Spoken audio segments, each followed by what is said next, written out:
예, 오는 27일 치러지는 한국당 전대 당대표 선거는 3파전으로 치러지게 됐습니다. 다만 5.18 망언 당사자 중 한 명인 김진태 의원에 대한 당 징계 수위에 따라 황교안, 오세훈, 양자 대결로 재편될 가능성도 제기되고 있습니다. 네, 한편 한국당 지도부가 5.18 망언이 나온 지 나흘 만에 공개 사과하고 해당 의원 3명에 대해서 윤리위에 넘겼지만 여론에 떠밀리는 뒷북대처라는 비판이 계속 나오고 있습니다.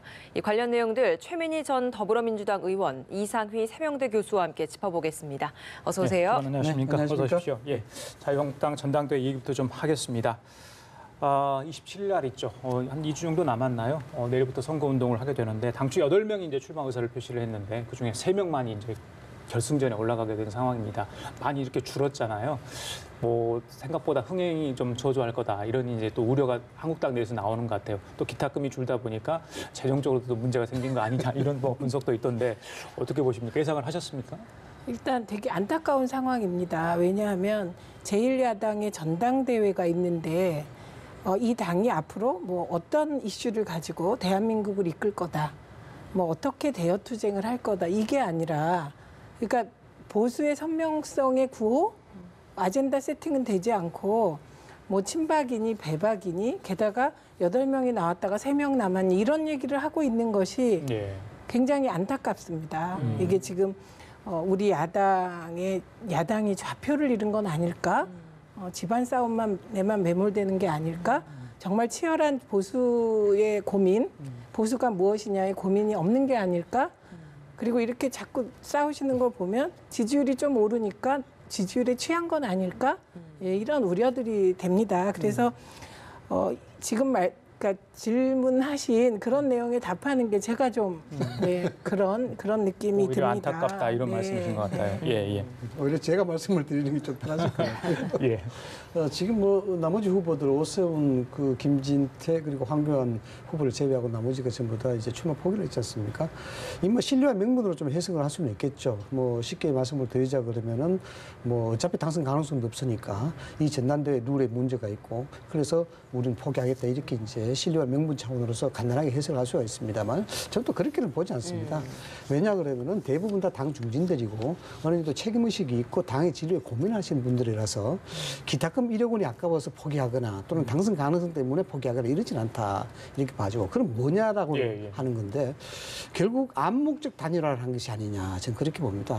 그에 대한 근거로서는 이런 거죠.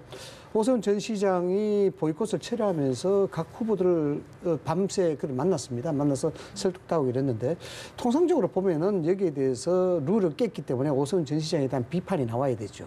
후보들이. 그런데 비판이 하나도 안 나왔어요.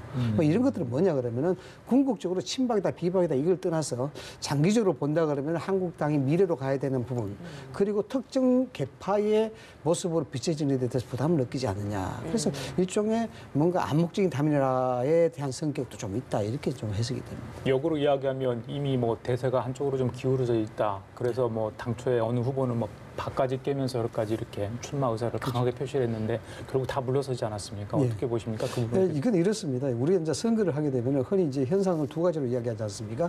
언더독 현상, 밴드웨건 현상이 있는데 국민을 대상으로 하는 투표에는 이런 현상이 두드러집니다.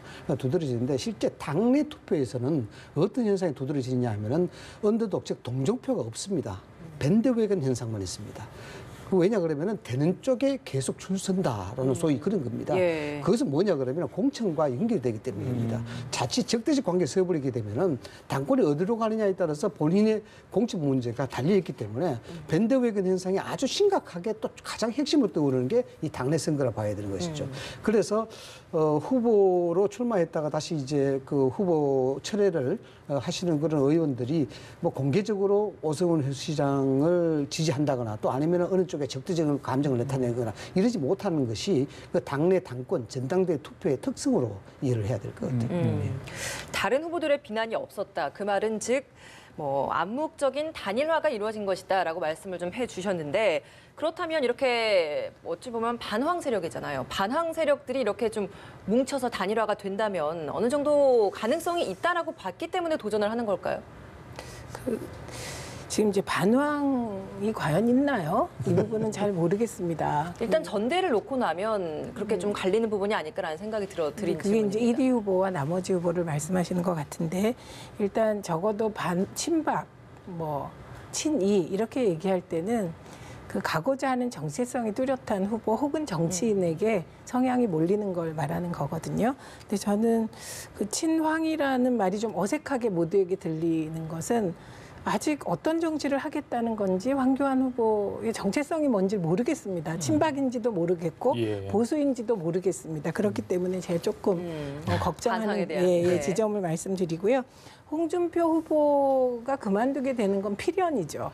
왜냐하면 홍준표 후보와 황교안 후보는 겹치는 지지 기반이 있습니다. 예, 홍카콜라를 했을 때 이제 태극기 부대에 계신 분들이 열광을 한 측면이 있거든요. 또 황교안 후보의 지지 기반도 뭐 비슷하게 겹치고 있기 때문에 황교안 후보에게 그쪽 표심이 쏠리면서 이제 그만두실 수밖에 없는 상황인데 저는 오히려 핵심이 좀 사나이답게 오세훈 후보를 화끈하게 지지해서 예, 지금 이 상황에서 좀 그 개인의 미래보다는 자유한국당의 미래를 위해서 좀 승부를 거실까 했는데 역시 안 거신 지점은 역시 안타까운 지점입니다. 그래서 저는 이번 제가 혼자 자꾸 자유한국당의 당대표 경선을 조금 정치답게 끌어올리고 싶어서 이런 표현을 자꾸 하고 있는데요.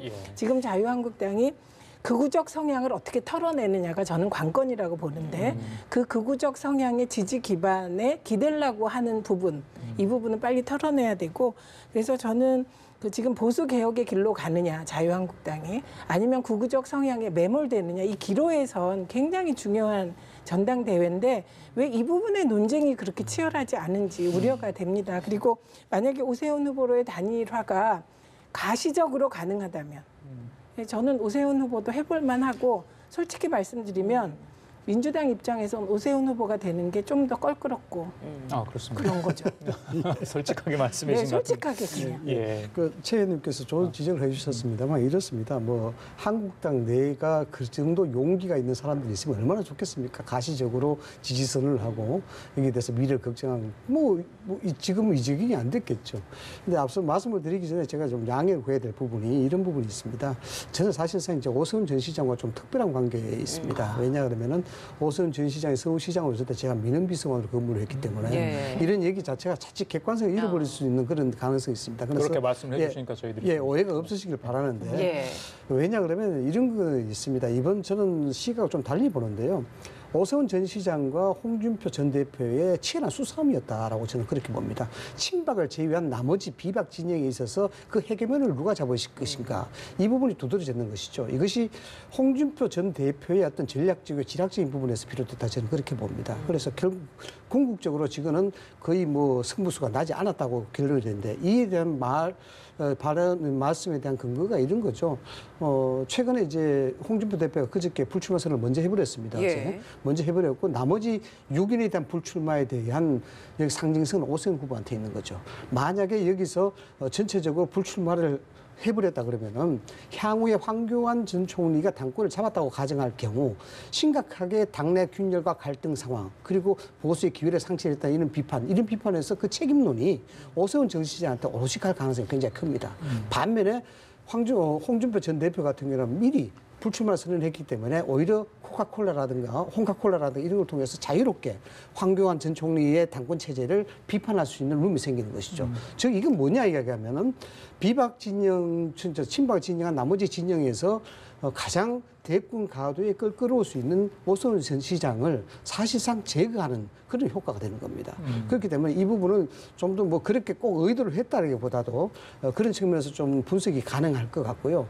또 하나는 그러면 홍준표 전 대표가 오세훈 전 시장을 좀 화끈하게 도와줄 필요가 있지 않느냐. 실제로 보니까 오세훈 전 시장이 도움을 요청을 했더라고요. 그렇겠죠. 도움을 요청했는데 좀 대승적이다 그러면 저는 받아줘야 되지 않느냐 이렇게 봅니다. 전체적으로 당이 특별한 색채로 간다거나 특별한 정파로 간다는 것 이것이 한국당의 미래의 문제가 되기 때문에. 두분 이야기가 의견이 좀 맞습니다. 그런데 이 부분에 대해서는 나는 특정 후보를 지지하지 않겠다. 오롯이 이제 혼자의 길을 가겠다. 이런 부분들이 어쩌면은 조금 협소해 보이는 듯한 그런 느낌도 없지 않아 있다는 말씀입니다. 예.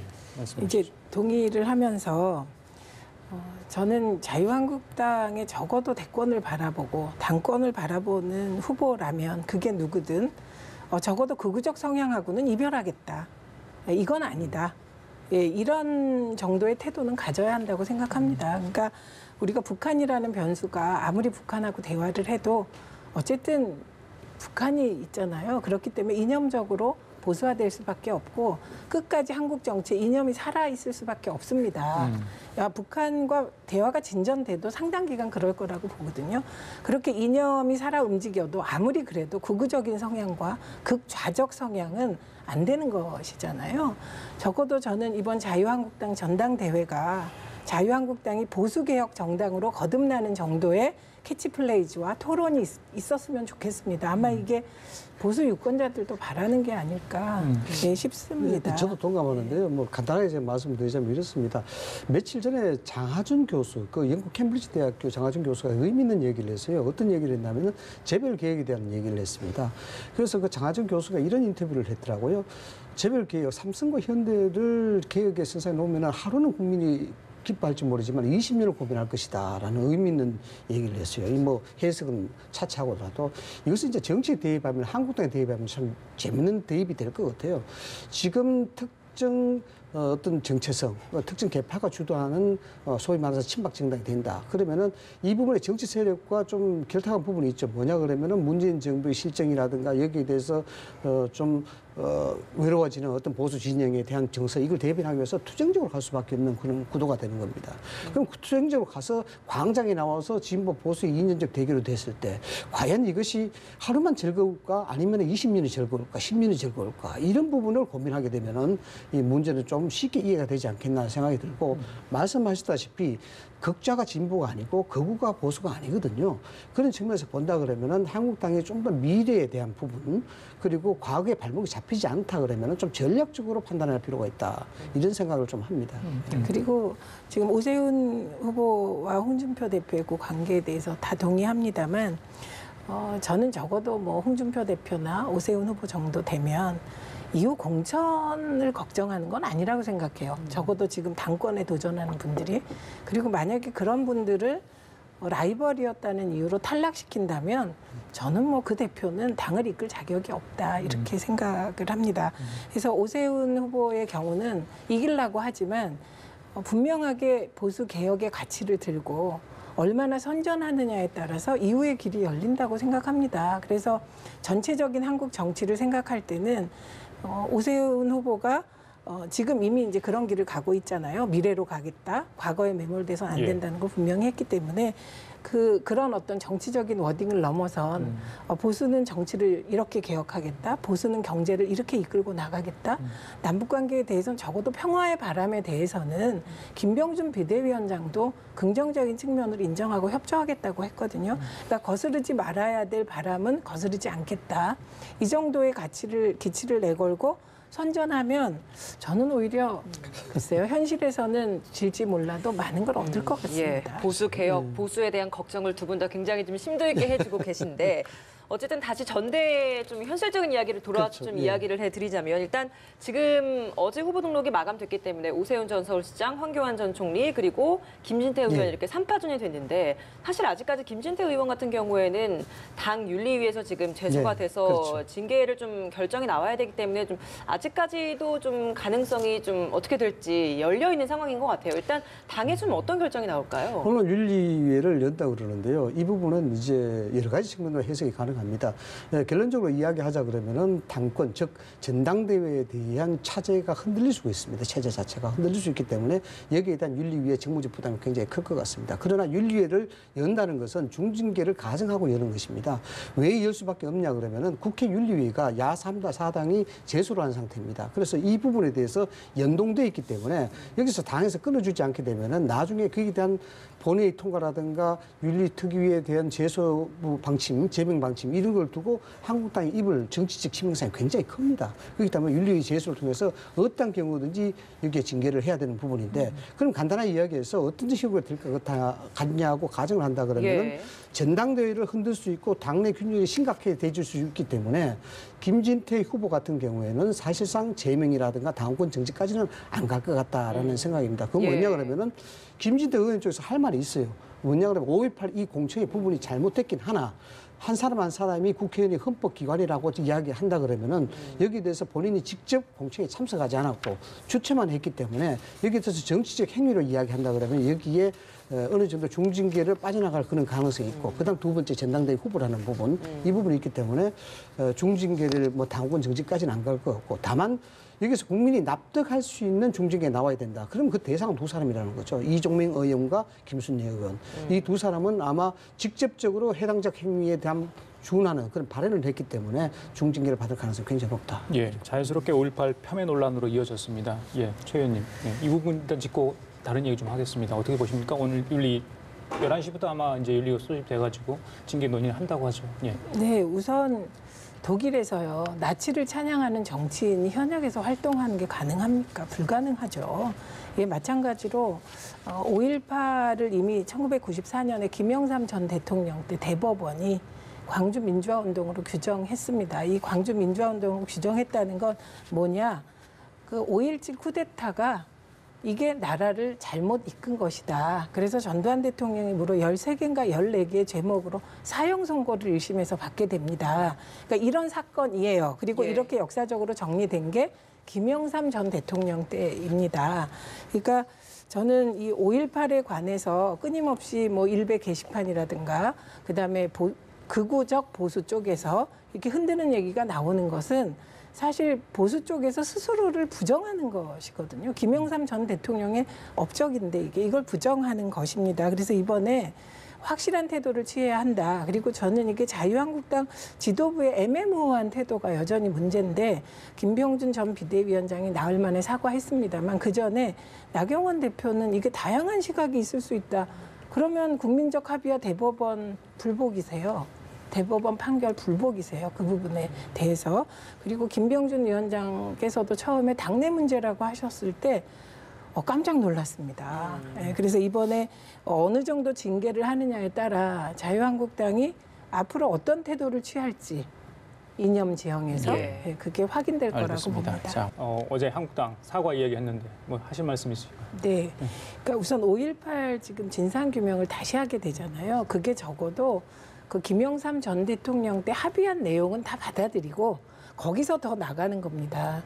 그러니까 저는 지만원 씨가 자꾸 북한군 개입설을 얘기하는 것은 이게 기본적으로 말이 안 되는 게 전두환 전 대통령이 북한군 개입에 대해서 아는 바가 없다. 그러니까 부정했거든요. 맞습니다. 신군부가 예. 부정했는데 왜 지만원 씨가 자꾸 이러는지 모르겠는데 중요한 것은 자유한국당이 지만원 씨의 비빌언덕이 돼서는 안 됩니다. 근데 지금 그 비빌언덕의 역할을 해주는 분들이 있다는 게 문제고요. 그래서 차제에 이런 인식을 가진 국회의원이 있다는 건 저도 용납이 안 됩니다. 뭐 지금 당 차원의 윤리위 말고도 국회에도 이제 뭐 사당이 이렇게 윤리위에 제소를 하지 않았습니까?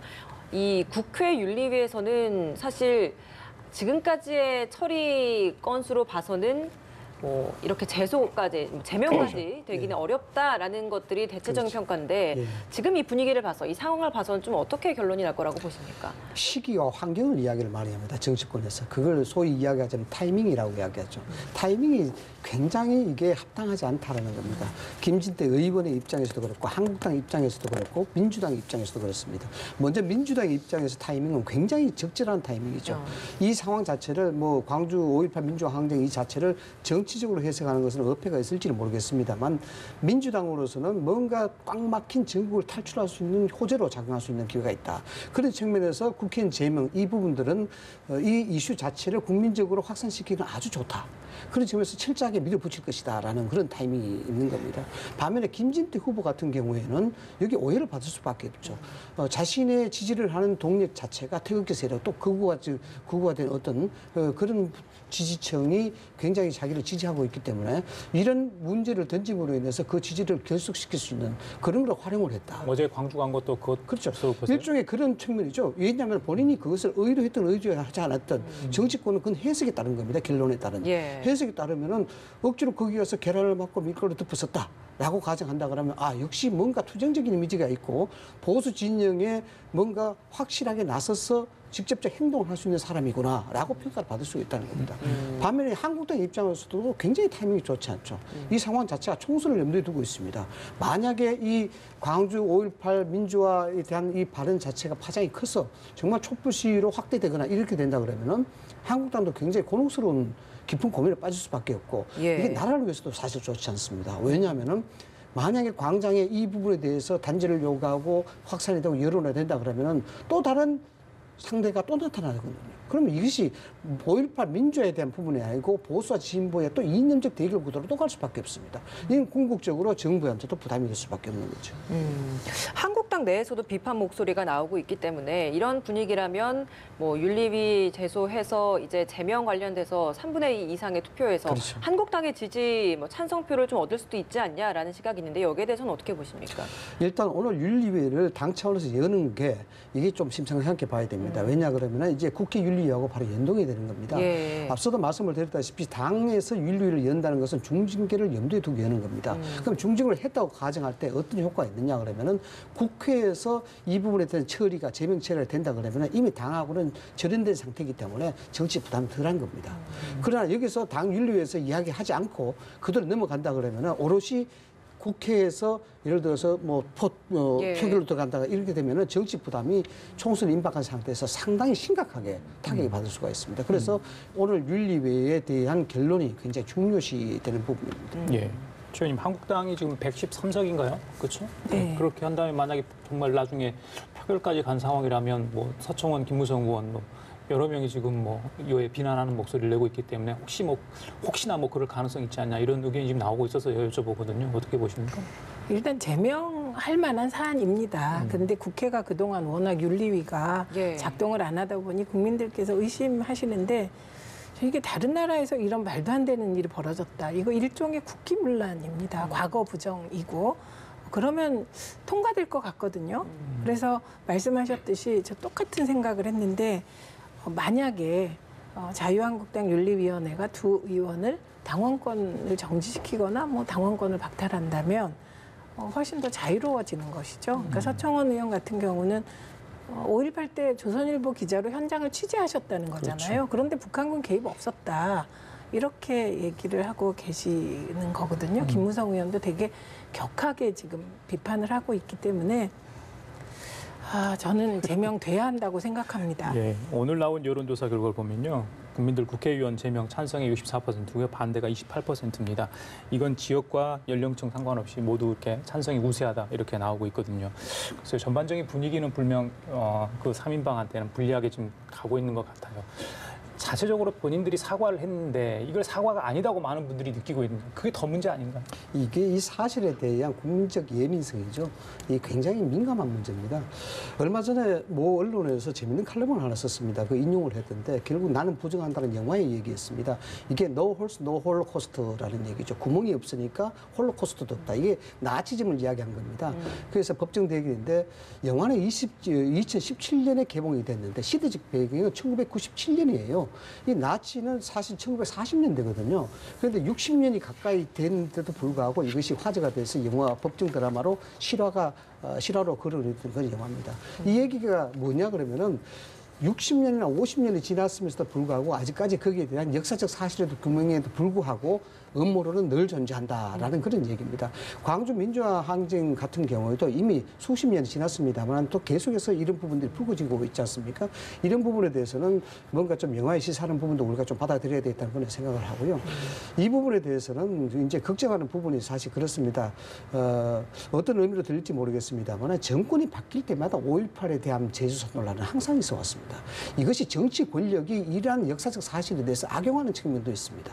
그런 측면이 있기 때문에 이 부분에 대해서는 정치권이 공히 이 여론을 악용하는 것보다도 실질적으로 성찰하는 그런 자세, 그리고 그것을 받아들이는 자세가 필요한 것이고 5.18 민주화 항쟁에 대한 부분도 정말 보다 면밀하고 과학적이고 체계적인 조사를 통해서 매듭을 지어야 되는 부분이지 그냥 역사적 사실이 있으니까 인정해라. 이 부분도 사실상 음모론이 빠지고 들어갈 수 있는 틈을 주는 것이거든요. 이런 부분에서도 정치권이 조금 뭔가 자성할 필요가 있지 않느냐라는 그런 생각입니다. 그렇다 보니까 이참에 5.18 왜곡 처벌법 이런 것들을 만들어야 한다라는 이야기까지 나오는데 실제로 이게 법제정까지 만들어질 가능성이 좀 있습니까? 저는 기본적으로 그 부분에 대해서는 좀 반대를 합니다. 우리나라에서는 한 5천 개 이상의 법이 있는데요. 뭐가 필요할 때마다 문제 생길 때마다 법을 만든다 그러면 아마 수만 개가 넘을 거예요. 법이 없는 사회가 좋은 사회입니다. 그런데 이런 부분들은 왜곡하면은 처벌하겠다. 이런 부분은 자칫 언론을 막는 그런 형태가 되는 겁니다. 표현의 자유와 또 연결되는 그렇죠. 나경원 부분이죠. 대표가 다양한 해석이 필요하다는 것은 공당의 대표로서 적절치 않는 발언이긴 하나 예. 민간인의 신분으로서는 역사 사실이 있다 하더라도 이건 문제가 있지 않습니까? 라고 이야기하는 것은 다원적인 민주화 사회에서 얼마든지 있을 수 있는 얘기거든요. 이 공당이냐 공당이 아니냐에 대한 문제지. 그러나 이걸 가지고 역사 사실이 있음에도 불구하고 그걸 왜곡하면 법으로 단죄하겠다. 이 부분은 조금 지나치고 너무 깊이 들어가는 것이 아니냐는 생각합니다. 최민희 의원님께서는 어떤 의견이십니까? 우선 5.18에 대해서 다양한 시각이 존재할 수 있는 틀린 말입니다.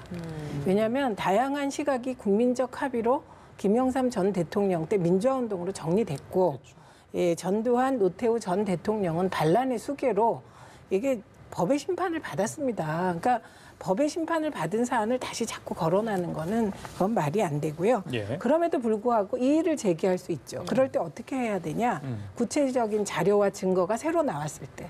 근데 지금 지만원 씨는 내놓는 증거가 대부분 사실이 아닌 것으로 판명되는데 또 주장을 하는 것이거든요. 그래서 이거는 일반적인 민주주의에서 인정하는 다양성과는 전혀 다른 차원의 문제다 이렇게 봅니다. 그리고 물론 특별법이 남발되는 건 좋지 않겠죠. 그런데 왜 이 특별법 얘기가 나왔겠습니까? 그리고 명칭을 반나치법 비슷하게 가자 이런 얘기까지 나오는 반나치법, 예, 이유는 우리가 자꾸 이런 문제 제기가 일부의 극우적 그 성향 때문에 정치적으로 악용돼서 제가 비빌언덕이 되면 안 된다 자유한국당이 예. 그런 주장에 이런 말씀을 드리는 것이고요.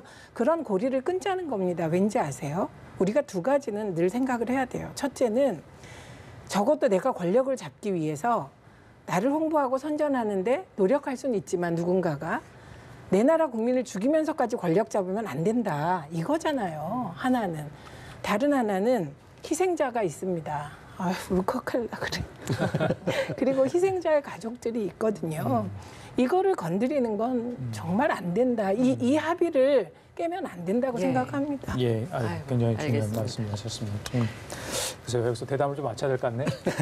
예, 지금까지 최민희 전 더불어민주당 의원, 이상희 세명대 교수 두 분과 함께 얘기 나눠봤습니다. 오늘 말씀 잘 들었습니다. 고맙습니다. 감사합니다. 예.